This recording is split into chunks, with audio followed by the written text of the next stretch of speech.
अस्सलाम वालेकुम तलबा।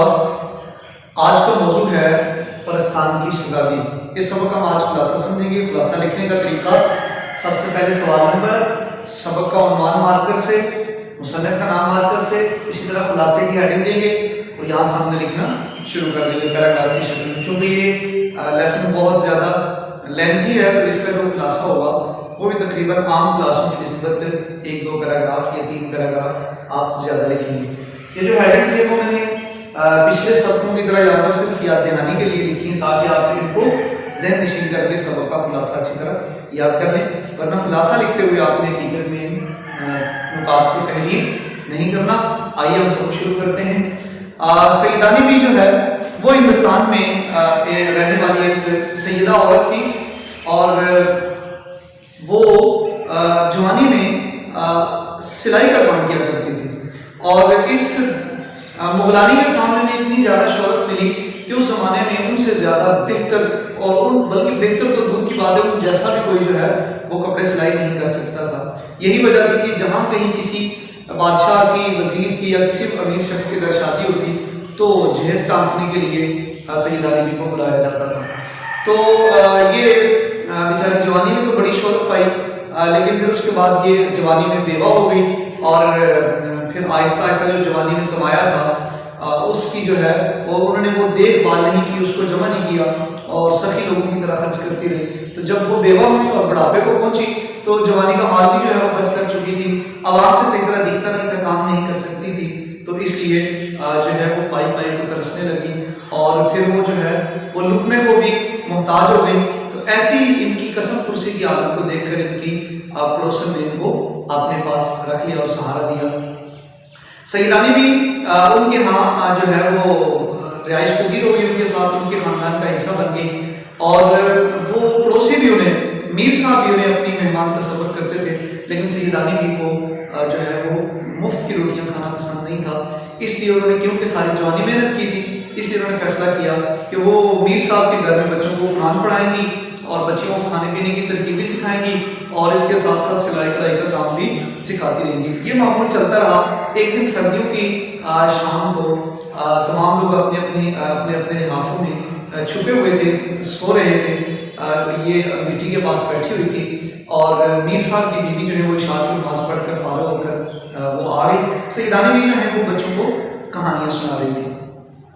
तो मीर साहब की बीवी ने कहा कि सैयदानी भी, हमने आपके बारे में ये सुना है कि आप परस्तान भी गई हुई, यानी परियों के देश में, और आपको वहाँ पर बुलाया गया था, तो आज हमें आप वो अपनी आप बीती भी सुनाएं। सैयदानी भी ने अपनी कहानी सुनाते हुए बताया कि जब नवाब आज़म-उद-दौला जो सैयदानी भी के देश के बादशाह थे, उनकी बेटी की शादी थी और ये रोज़ाना उनके घर जो है उसके कपड़े सिलाई करने के लिए जाया करती थी।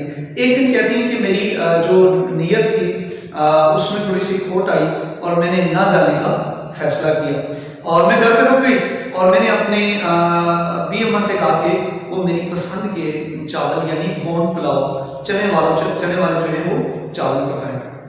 कहती है वो मैं दिन भर को जो है वो नहाई धोई, मैंने लिबास तब्दील किया और शाम को बोन पुलाव पक रहा था, अभी दम पे ही था कि अचानक दरवाजे पे किसी ने दस्तक की और कहा कि सैयदानी भी आपको बादशाह बुला रहे। कहती है मैंने आओ देखा सफेद चादर सर पर डाली, निकली और पालकी पे बैठ के चली गई और रास्ते में आज़म-उद-दौला जिस बादशाह की शादी थी और जिसका बुलावा समझ कर लिए जा रही थी, उनके दरबार की तरफ जाते हुए खानम का बाजार आता था। लेकिन कहती है कि अब जब मैं पालकी पर बैठकर जा रही थी तो काफी देर गुजर गई, खानम का बाजार ही नहीं आया।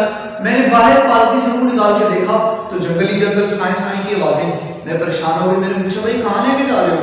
तो एक खौफनाक शक्ल वाले बकरे की तरह जो है वो मुंह वाले एक जिन ने सामने होकर कहा कि आप घबराएं नहीं, हम आपको अपने बादशाह के पास लेके जा रहे हैं और वो देखो सामने जो है वो हमारा महल है। कहती है मैंने आँख खोल के देखा तो इंतहाई आलीशान महल था। हम उसके दरवाजे पर पहुंचे, अंदर से एक परी बाहर निकली, इंतहाई खूबसूरत, उसने मुझे अपने साथ लिया और कहा कि आज बादशाह और उनकी बेगम आपका इंतजार कर रही है। जब मैं मेन गेट से एंटर हुई, बहुत सारे चौकीदार और बेशुमार परियां वहाँ पर जो है वो इधर उधर टहल रही थी और बहुत खूबसूरत बाग शाही महल के दरवाजे के अंदर की तरफ था, जिसमें हर दरख्त सोने चांदी और ज़ुमर्द का जो है वो बना हुआ था।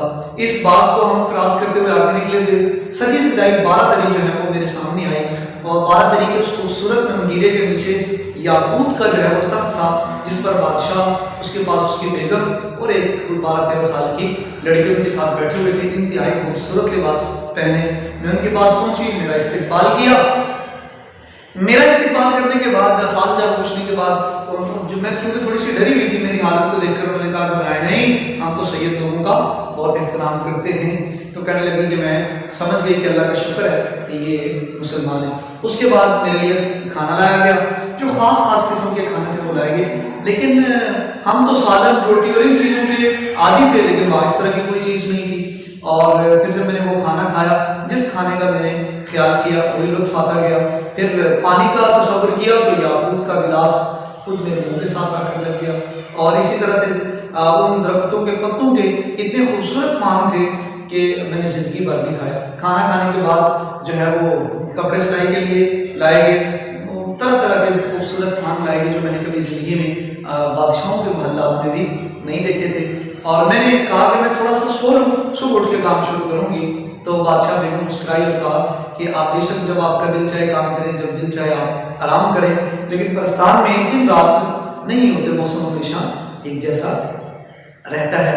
और फिर कहती है कि मुझे भी यकीनन कोई नींद नहीं आ रही थी, मैंने काम शुरू कर दिया और जब पहले ही जोड़ा मेरा तैयार हुआ तो हर तरफ हवा हो गई। फिर क्या था कि मेरा हाथ तेज हो गया, मुझे हिम्मत मिल गई और फिर मैं अपना काम करती गई। हफ्तों का काम दिनों में, दिनों का घंटों में होता चला गया। जब काम मुकम्मल हो गया तो मुझे अपना घर नहीं भूला था, वापसी आने का जो है वो मुझे बहुत शौक था। मैंने वापसी आने के लिए दरखास्त की तो बादशाह ने कहा और शहजादी ने और मलका ने कहा कि आप हमारी बेटी की शादी देखकर जाए, लेकिन मुझे जल्दी थी इसलिए मैं इसरार करके वापस आ गई। आते हुए बादशाह ने मुझे बहुत सारे एजाज़ों इकराम से नवाजा और हीरे जवाहरात दिए। पालकी पर बिठाकर पकड़ करने से कहा कि आप मत डराना। और जब मैं उसके साथ वापस आने लगी तो मैंने पालकी में हाथ लगा कर देखा कि देखती हूँ कि इस जो है वो बोरी में क्या चीज़ है।